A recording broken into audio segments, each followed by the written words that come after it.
சாமானியன் குரல் தேசியவாதிகளுக்கு எனது பணிவான வணக்கம். அதை ரெண்டு சின்ன சின்ன செய்திகளை பார்க்கலான்னு நினைக்கிறேன். அதாவது ஒன்று, சுப்ரீம் கோர்ட்டில் ஒரு தீர்ப்பு சம்மந்தப்பட்டது. அதாவது கர்நாடகத்தை சேர்ந்த ஒருத்தர் ஒரு வழக்கு தொடக்கிறார். என்ன சொல்கிற அந்த வழக்கில் என்ன சொல்லியிருந்தாங்க அப்படின்னா, அப்பாவும் அம்மாவும் ரெண்டு பேருமே அரசு ஊழியர்கள். ஆனால் எங்கள் குழந்தைகளுக்கு எஸ்சி பட்டியலில் எங்களுக்கு பிள்ளைகளுக்கு இடஒதுக்கீட்டில் வேலை வேணுங்கிறது, அரசு இடஒதுக்கீட்டில் வேலை வேணும், அதுவும் எஸ்சி பட்டியலில் வேணுங்கிறது அவங்களுடைய கோரிக்கை.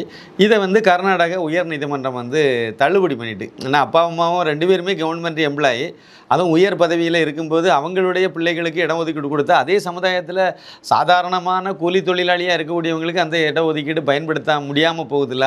அப்போ இது அம்பேத்கர் கொண்டு வந்த சட்டத்தை இழிவுபடுத்துகிற மாதிரி இருக்குது. இது சரியான அந்த பயனாளிகளுக்கு கிடைக்கலங்கிற மாதிரி அதை கீழ்கோர்ட் அதாவது ஹைகோர்ட் இந்த நிலைப்பாட்டை எடுத்த உடனே அப்பீல் பண்ணி சுப்ரீம் கோர்ட்டு போயிட்டாங்க. சுப்ரீம் கோர்ட்டில் இந்த வழக்கை சுப்ரீம் கோர்ட்டு நீதிபதிகள், அதாவது பிவி நாகரத்னா மற்றும் உஜால் புயாங், இவங்க இரு நீதியரசர்கள் கொண்ட அமர்வு இதை விசாரித்தது. அப்போ அவங்க அந்த விசாரித்த இதில் அவங்க சொன்ன தீர்ப்பு, நீதிபதிகள் என்ன அந்த இதில் கருத்து சொல்லியிருக்காங்க அப்படின்னா, கல்வி மற்றும் பொருளாதார மேம்பாட்டின் மூலம் சமூக முன்னேற்றம் சாத்தியமாகும். பெற்றோர் இருவரும் ஐஏஎஸ் அதிகாரிகளாக இருந்தால் அவர்களுக்கு ஏன் இடஒதுக்கீடு வழங்க வேண்டும்? இந்த பாயிண்ட் முக்கியமானது. இந்துடா படத்திற்கு உதவ QR கோடை பயன்படுத்திடுங்க. 2 ஜிபே நம்பர் இருக்குது, ஃபோன்பே நம்பரும் அதுதான். தாராளமாக அது மூலமாக நீங்கள் அனுப்பலாம். ஏதாவது உங்களுக்கு சிரமம் இருந்தால் அதுக்கு நீங்கள் கால் பண்ணி கேட்டுக்கலாம். இதுவரைக்கும் நீங்கள் இந்துடா படத்தை பார்க்கலன்னா அந்த லிங்கை கிளிக் பண்ணி தாராளமாக நீங்கள் பார்க்கணும், மற்றவங்களுக்கும் பகிரணும்னு நான் கேட்டுக்கிறேன். நன்றி, வணக்கம். இப்போது சகாயம் ஐஏஎஸ், அவருடைய உதாரணத்துக்கு சொல்கிறேன், அவருடைய மனைவியும் ஒரு ஐஏஎஸ்ன்னு வச்சுடுங்க. இவரே ஐஏஎஸ், இவருக்கு மனைவி ஒரு ஐஏஎஸ், ரெண்டு பேருடைய பிள்ளைகளும் எஸ்சி கோட்டாவில் போய் எனக்கு வேணும்னு கேட்டு அவங்க இடஒதுக்கீட்டுக்கு அப்ளை பண்ணால் இது சரியாக இருக்குமா? உமா சங்கர் ஐஏஎஸ் பேர், இந்து பேர், ஆனால் ஆள் கிறிஸ்தவர். இவருக்கு பிள்ளைகளுக்கு இவருக்கு மனைவியும் ஒரு ஐஏஎஸ் ஐபிஎஸ் அந்த மாதிரி உயர் பதவியில் இருந்து இவங்களுடைய பிள்ளைகளுக்கு நீங்கள் எஸ்சி கோட்டாவில் எங்களுக்கு இடஒதுக்கீட்டில் எனக்கு தாங்க அப்படின்னு கேட்டால் அது கேலி கூத்தாக இருக்காதா? இதே கதை தான் இந்த வழக்கிலையும் வந்துச்சு. அதில் தான் அவங்க இதை நீதியரசர்கள் குறிப்பிட்டிருக்காங்க. குழந்தைகளுக்கு மீண்டும் இடஒதுக்கீடு ஒதுக்கீடு கோருவதன் மூலம் நாம் அதிலிருந்து ஒருபோதும் விடுபட முடியாது. இது ஒரு நல்ல பாயிண்ட். நீங்கள் காலங்காலமாக அந்த இடஒதுக்கீடு வேணும்னு சொல்லி இழுத்துக்கிட்டே போனீங்கன்னா ஜாதியும் அப்படியே தாங்க இருக்கும். இப்போ ஒரு சின்ன உதாரணம் சொல்கிறேன். நான் சார்ந்த நாடார் சமுதாயத்தை பற்றி சொல்கிறேன். நான் மற்ற சமுதாயத்தை பற்றி பேசுகிறத விட நான் சார்ந்த சமுதாயத்தினுடைய இதை சொன்னால் நல்லாயிருக்கும்.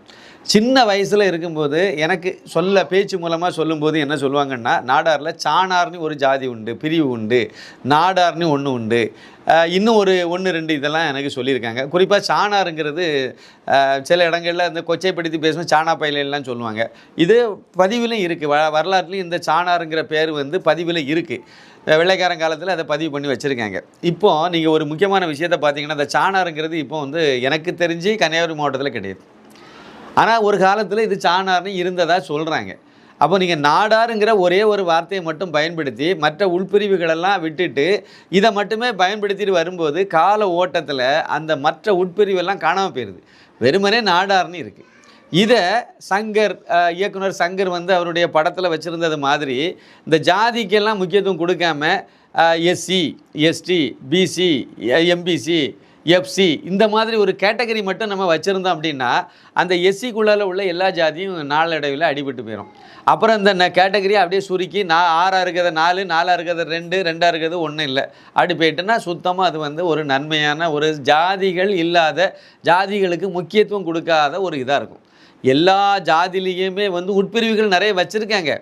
அது இந்த திருமணத்துக்கு பெண்ணு பார்க்குறது இல்லை வரன் பார்க்குற இடத்துல அதை கொஞ்சம் பயன்படுத்துகிறாங்க. மற்ற இடங்களில் அதை பெருசாக யாரும் அதை வெளியே எடுத்துகிட்டு வர்றதில்லை. ஆனால் நீங்கள் இதை இப்படியே கொடுத்துக்கிட்டே வந்தீங்கன்னா அது வரும்லாங்கிறது தான் இந்த இடத்துல நம்ம அந்த பாயிண்ட்டை நம்ம எடுத்துக்க வேண்டியது இருக்குது. நல்ல சம்பளம் பெற்றால் மாணவர்கள் இதை ஒடுக்கியத்தில் இருந்து விடுபட வேண்டும். அப்பா அம்மாவுக்கு நல்ல சம்பளம் இருக்குது அப்படின்னா நீங்கள் அவங்க சட்ட ரீதியாக அதுக்கு இடம் இல்லை. கிரிமி லேயர்னு ஒரு வார்த்தையை சொல்கிறாங்க. பாஜக அரசாங்கத்தினுடைய நிலைப்பாடும் இதுதான், என்னுடைய நிலைப்பாடும் இதுதான். பாஜகவுக்கு இந்த நிலைப்பாடு இருக்கிறதுனால என்ன நிலைப்பாடு இல்லை. ஜோசப் விஜய் இந்த நிலைப்பாட்டை எடுத்தாலும் எனக்கு இந்த இதில் உடன்பாடு உண்டு. பொருளாதார ரீதியில் குறைந்தபட்சம் எஸ்சி அப்படின்னா அந்த எஸ்சி பட்டியலில் உள்ளதில் ஏழைகளை பார்த்து நீங்கள் அதை கொடுக்கலாம். உதாரணத்துக்கு என்னுடைய கருத்தை நான் சொல்கிறதா இருந்தால், காமராஜர் ஸ்டைலில் நம்ம சொல்கிறதா இருந்தால், இப்போ எஸ்சி பட்டியலில் இருக்காங்க, பட்டதாரியே இது வரைக்கும் வரல, யாருமே இல்லை அந்த குடும்பத்தில். அப்போ அதில் முதல் பட்டதாரிக்கு நீங்கள் இந்த வாய்ப்பை கொடுக்கலாம். அப்படி நீங்கள் கொடுத்தாலே அரசாங்க ஊழியர்கள் இருக்கவங்க இல்லைனா பெரிய நிலபுலன்கள் வச்சுருக்கவங்க எல்லாம் வெளியே போயிடுவாங்க. அதுக்கு ஒரு சின்ன ஒரு விதிமுறைகள் மட்டும் வச்சா போதும். அதில் பொய் சொல்லி ஏமாற்றி வில்லேஜ் ஆஃபீஸர் சர்டிஃபிகேட் கொடுத்தாங்கன்னா அந்த வில்லேஜ் ஆஃபீஸர் தண்டனை கொடுங்க. நீங்கள் அதெல்லாம் ஆணி வேறு. இங்கே வந்து நம்ம நடைமுறையில் என்ன பிரச்சனைன்னா, ஒருத்தருக்கு போலியாக வந்து எஸ்சின்னு சான்றிதழ் கொடுக்குறாரு, வன்னியரசுக்கு எஸ்சின்னு சான்றிதழ் கொடுத்த வில்லேஜ் ஆஃபீஸர் என்ன செய்வீங்க? சட்டப்படி தண்டனையே கொடுக்க முடியலை. வில்லேஜ் இப்போ வன்னியரசு திண்டிவனம் தனி தொகுதியில் நின்று இந்து ஆதி திராவிடர்னு சர்டிஃபிகேட் கொடுத்து வெற்றி பெற்று எம்எல்ஏ ஆயாச்சு, அமைச்சராகவும் ஆயாச்சு. இப்போ அவருக்கு வந்து உண்மையிலே தண்டனை கொடுக்க முடியலை. அவர் வந்து எஸ்சி தான் அப்படின்னு சொல்லி அவர் வந்து ஒரு சான்றிதழ் போலி சான்றிதழ் கொடுத்து வந்து நிற்கிறாரு. ஆனால் அவர் கிறிஸ்தவர் தாங்கிறத நிரூபணம் பண்ணுறதுக்கு காலம் வந்து 10 வருஷம் ஆகுதோ 15 வருஷம் ஆகுதோ தெரியல. அதுக்கெல்லாம் அவர் உயிரோடு இருப்பாருன்னே தெரியாது. 5 வருஷத்தில் இந்த பதவியே முடிஞ்சு போயிடும். இப்போ இன்னொரு இதையும் சொல்லிடுறேன், இடைச்சொற்கள் தான், இன்னொரு விஷயத்தையும் சொல்லிடுறேன். 2011 குளத்தூர் தொகுதியில் மு க ஸ்டாலின் வந்து வெற்றி பெற்றது செல்லாது அப்படின்னு சொல்லி அவரை எதிர்த்து அதிமுக சார்பில் போட்டியிட்ட முன்னாள் மேயர் சைதை துரைசாமி அவர்கள் வந்து வழக்கு தொடர்ந்தாங்க. இதை எவ்வளோ வருஷம் ஏன் போட்டி எழுப்பீங்க? 2011. அப்போ நீங்கள் அந்த 2011 வழக்கு தொடர்ந்த உடனே ஒரு வருஷத்துக்கு உள்ளாலேயே அதுக்கு தீர்ப்பெல்லாம் சொன்னீங்கன்னா குறைஞ்சபட்சம் 4 வருஷம் அவருக்கு மேலே தண்டனை வருது அப்படின்னா 4 வருஷம் பதவி இழந்து போவார். இதுதானே தேவை. அதை விட்டுட்டு இப்போ 2026 எலெக்ஷன் முடிஞ்ச பிறகு மறுபடியும் அந்த வழக்கை நாங்கள் விசாரணை பண்ண போகிறோம்னு சொல்லி வேலையே இல்லையான்னு கேட்குற மாதிரி இருக்குது சாமானியனாக என்னுடைய பார்வையில். அப்போ நீதியரசர்களுக்கெல்லாம் வேலை வெட்டி இல்லையா? எதுக்கு இந்த மாதிரி பண்ணணும்? இல்லை என்ன பிரயோஜனம் சொல்லுங்கள்? தண்டனையே கொடுங்க சார். என்ன தண்டனை கொடுப்பீங்க? பதவி அவர் இல்லை. அது அந்த டேர்ம் முடிஞ்சு அடுத்த டேர்ம் முடிஞ்சு அதுக்கு எத்தனை இதோ கடந்து வந்தாச்சு. வருஷம் என்னாச்சு? 2011க்கும் 2026க்கும் வருஷம் இப்படியெல்லாம் தீர்ப்பு சொன்னால் நம்பிக்கை எப்படி வரும்? இது ஒரு பக்கம் அங்கே இருக்குது. இருந்தாலும் இதே மாதிரி தான் இடஒதுக்கீடு அடிப்படையிலையும் நம்ம வந்து வன்னியரசு மாதிரியான ஆள் 420 வேலை பார்த்து ஃபோர்ஜரி சர்டிஃபிகேட் உடனே நீங்கள் தண்டனை அதுவும் கூட அவருக்கு யார் வந்து எந்த வில்லேஜ் ஆஃபீஸர் வந்து இவருக்கு வந்து இந்து ஆதி திராவிடர்னு போலி சான்றிதழ் கொடுத்தாரோ அவரை தண்டிக்கணும், நீங்கள் வேலையை விட்டு தூக்கணும். அவர் இப்போ கொள்ளையடிச்சு வந்து இது வரைக்கும் சம்பாதிச்செல்லாம் பிடுங்கணும். அதே மாதிரி அவருக்கு மேலே உள்ள அதிகாரியாக இருக்கார்ல ரெவன்யூ இன்ஸ்பெக்டர், அவருடைய பதவியை பிடுங்கணும். நீங்கள் அதுக்கு மேலே ஒருத்தர் இருக்கார்ல தாசில்தார், அவர் தானே அட்டாட்சி, அவருடைய பதவியும் பிடுங்கணும். ஏன்னா சான்றிதழ் கொடுக்குறது அவர் தான், தாசில்தார் தான் கொடுக்குறாரு. அப்போ இங்கே கீழே உள்ளவங்க செய்த தப்புக்கு அவரும் தண்டிக்கப்படுவார் அப்படின்னு வந்தால் தான் தப்பு செய்யாமல் பயப்படுவாங்க. இது நீங்கள் அவ்வளோத்தையும் விட்டுருவீங்க. வன்னியரசுக்கு மேலே ஒரு 15-20 வருஷத்துக்கு பிறகு வந்து ஆமாம் அவர் கிறிஸ்தவர் தான் சுப்ரீம் கோர்ட்டில் நீதிபதி தீர்ப்பு சொல்லி ஃபைலை க்ளோஸ் பண்ணி என்ன பிரயோஜனம்? அதனால் இப்போ அவர் அமைச்சராக இருக்கார். அப்போ இதில் அனுபவிச்சதில் என்ன பண்ண போகிறீங்க? தவறான ஒருத்தருக்கு வந்து நீங்கள் அமைச்சர் எம்எல்ஏ பதவியும் ஆக்கி எம்பி அமைச்சரமாக ஆக்கி எல்லாம் அனுபவித்து அதுக்கு சம்பளமும் கொடுத்து எல்லாம் முடிச்சிருவீங்க. அப்புறம் என்ன நன்மை நடக்க? இது மூலமாக அவர் எவ்வளவு தவறான நடவடிக்கைகளெல்லாம் மேற்கொள்ள போகிறாருன்னு தெரியாது. அவரே இப்படிப்பட்ட ஒரு கிரிப்டோவாக இருக்கிறாருன்னா அவருக்கு கீழே இதே மாதிரிப்பட்ட ஆட்களை தானே அவர் வந்து ஊக்கப்படுத்துவார். இது வந்து நீதியரசர்களுக்கு தெரியுமா? சட்டத்துக்கு இதில் என்ன இதுங்கிறது ஒரு கேள்விக்குத்தான் இருக்குது. இதே மாதிரி தான் நீதியரசர்கள் இந்த வழக்கில் சொல்லியிருக்கிறது என்ன சொல்லியிருக்காங்க?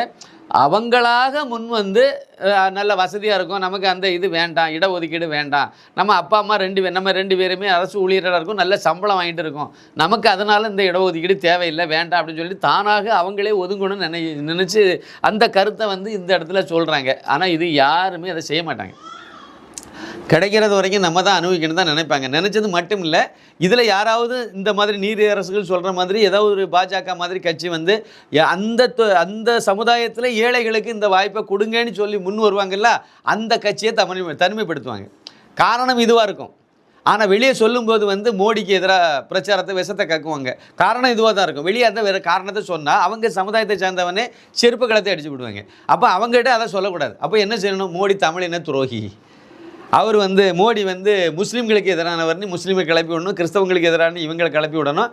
இவங்க அதுக்கு இடையில குள்ளி காஞ்சிட்டு இருப்பாங்க. ஏன்னா இவங்களும் கிறிஸ்தவங்களாக தான் இருப்பாங்க பெரும்பாலும். அந்த மாதிரி 420 வேலை பார்க்குற வன்னியரசு மாதிரியான நாட்கள். அப்போ மோடிக்கு எதிராக விஷத்தை கக்கி வேறு காரணங்களை சொல்லிவிட்டு அப்படியே வாழ்க்கையை ஓடிட்டு இருக்காங்க.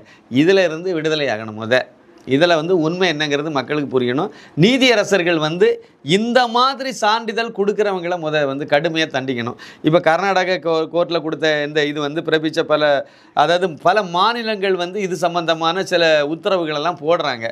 போட்டாலும் அதை தூக்கிட்டு நேராக சுப்ரீம் கோர்ட்டு வந்து நிற்கிறாங்க. நான் எஸ்சி தான், நான் இந்து ஆதி தமிழக முறைப்படி நான் இந்து ஆதி திராவிடர் தான், என் பிள்ளைக்கு வேலை கொடுக்கணும், ஆனால் எனக்கு ஊபி அரசாங்கம் இப்படி சொல்லுது, மாப்பி அரசாங்கம் இப்படி சொல்லுதுன்னு சொல்லிட்டுலாம் கோர்ட்டுக்கு வராங்க. இதை வந்து அவங்க வருத்தப்பட்டு கவலையே தெரிவிச்சிருக்காங்க. இது வந்து ஒரு முக்கியமான ஒரு செய்தியாக நான் பார்க்குறேன். ஏன்னா வந்து குறைந்தபட்சம் அந்தந்த சமுதாய எஸ்டி அப்படின்னா அந்த பழங்குடியினர் அப்படின்னா அவங்களுக்காக ஒதுக்கப்பட்ட அந்த இடத்த படிப்புலேயோ வேலை வாய்ப்புலேயோ ப்ரமோஷன்லேயோ ஒதுக்கப்பட்டது உண்மையிலேயே அந்த சமுதாயத்தில் உள்ளவங்களுக்கு பயன் கிடைக்கணும், அந்த சமுதாயம் முன்னேறணும் தாங்கிறது தான் நோக்கம். அதான் அம்பேத்கருடைய நோக்கம்.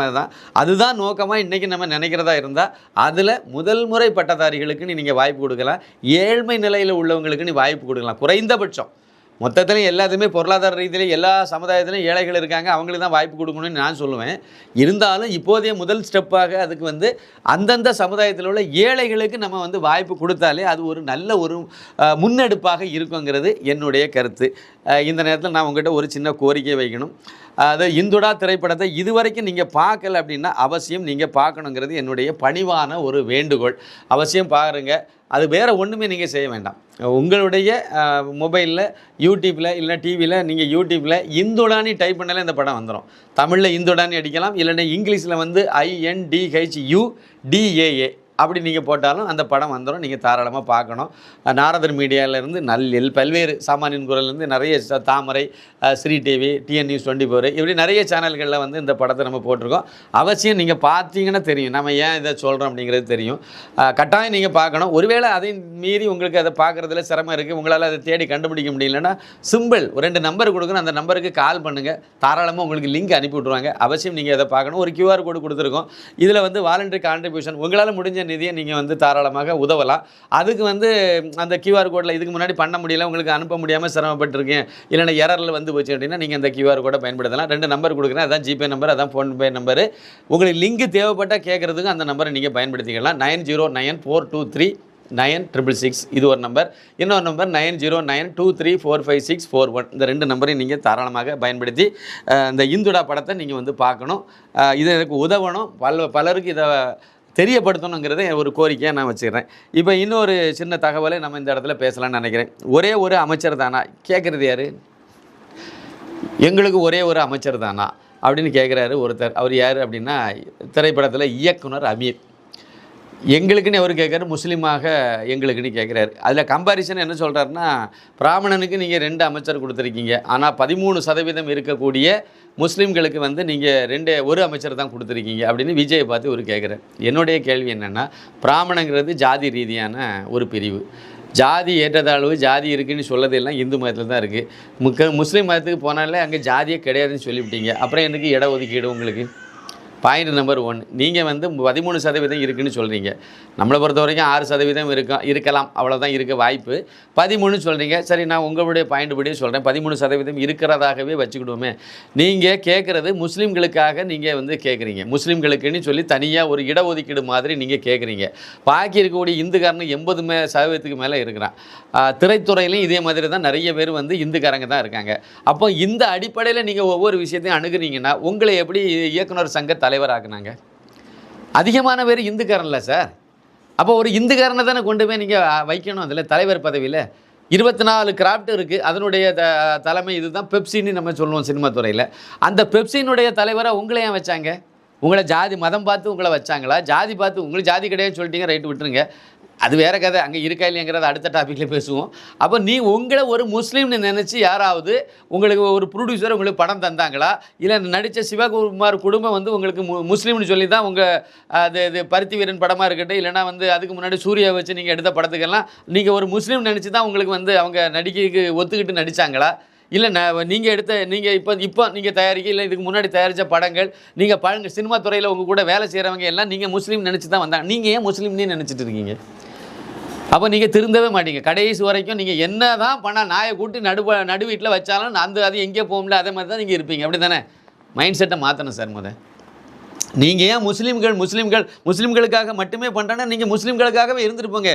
எதுக்கு சினிமாவில் வந்து அதே மாதிரி சொல்லுங்கள், நான் முஸ்லீமாக தான் இருப்பேன், நான் முஸ்லீம் தான், இந்துக்காரன் என் படத்தை பார்க்க வேண்டியதில்லை, இந்துக்காரன் என் படத்தை தயாரிக்க வேண்டியதில்லை, இந்துக்காரன் என் படத்தை வந்து டிஸ்ட்ரிபியூட் பண்ண வேண்டியதில்லை, இந்துக்காரன் தேட்டரில் என் படத்தை போட வேண்டியதில்லை. தில் இருக்கா உங்களுக்கு சொல்கிறதுக்கு?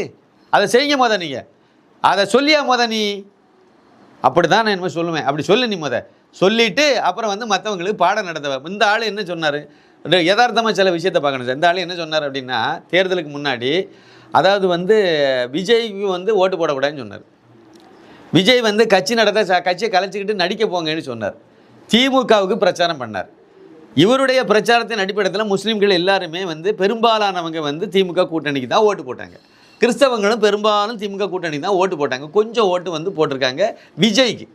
அதுவும் வந்து அதிமுக பாஜக கூட்டணிக்கு சுத்தமாக போடவே இல்லை. இதுதானே யதார்த்தம், இதுதானே உண்மை.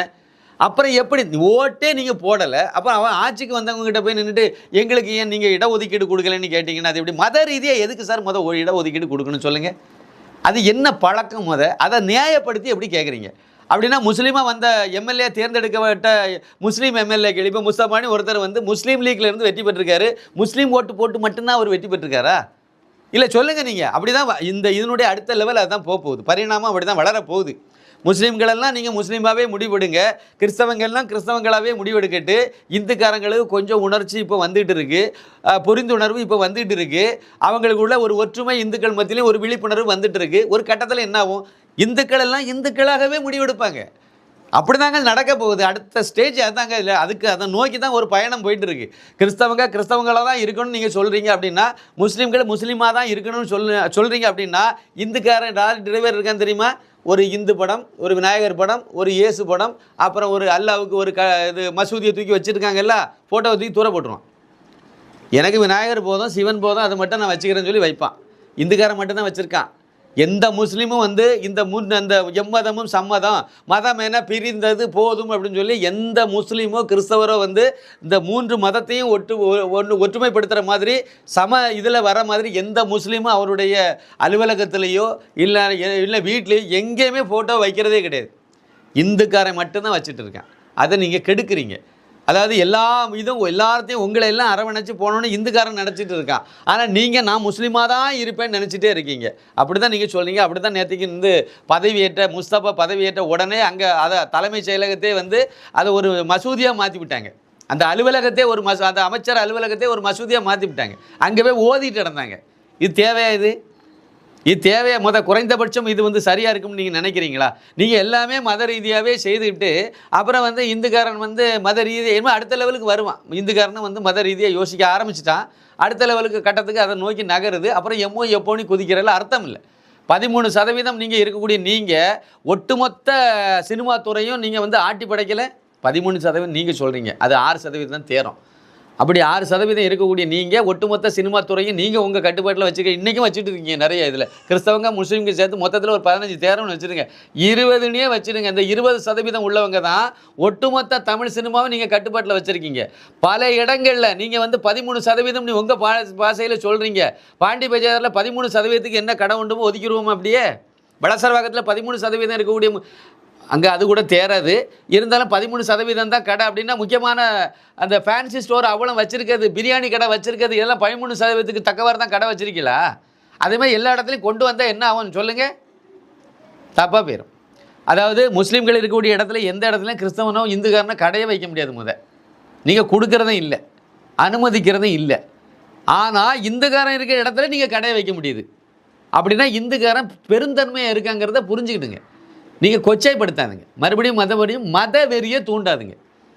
அது வந்து நல்லது இல்லைங்கிறது என்னுடைய இது. புரிஞ்சால் சரி, இல்லை திருந்தாத ஆட்களை திருத்தப்படுவீங்கிறது தான் என்னுடைய கருத்தை நான் அந்த இடத்துல பதிவு பண்ணுறேன். நாளைக்கு வேறு ஒரு நல்ல இதோட நம்ம சந்திப்போம். மிக்க நன்றி, வணக்கம். இந்துடா படத்திற்கு உதவ QR கோடை பயன்படுத்திடுங்க. 2 ஜிபே நம்பர் இருக்குது, ஃபோன்பே நம்பரும் அதுதான். தாராளமாக அது மூலமாக நீங்கள் அனுப்பலாம். ஏதாவது உங்களுக்கு சிரமம் இருந்தால் அதுக்கு நீங்கள் கால் பண்ணி கேட்டுக்கலாம். இதுவரைக்கும் நீங்கள் இந்துடா படத்தை பார்க்கலன்னா அந்த லிங்கை கிளிக் பண்ணி தாராளமாக நீங்கள் பார்க்கணும், மற்றவங்களுக்கும் பகிரணும்னு நான் கேட்டுக்கிறேன். நன்றி, வணக்கம்.